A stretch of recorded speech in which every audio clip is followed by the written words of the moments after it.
Музыкальный альбом памяти Титала Палатова, философа, лингвиста и этнографа, выпустила в свет Ярославская общественная организация «Езиды». По мнению искусствоведов, песни альбома грамотно выстроены в музыкальном плане. Персональное авторство сочетается с народными песнями в современной аранжировке.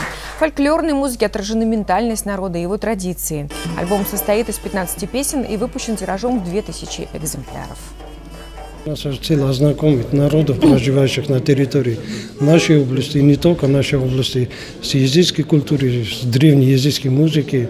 И только через культуру люди могут добиваться дружбы между народами. Вот. Это все в совокупности, мы делаем одно дело общее. Песня «Кондемен», «Деревня моя». Она поражает исповедальным характером, общностью проблем. Песня рассказывается о том, что люди вынуждены покинуть деревню, и лирической трогательностью. Для меня, как для музыканта и просто как для человека, эта песня стала открытием этого диска.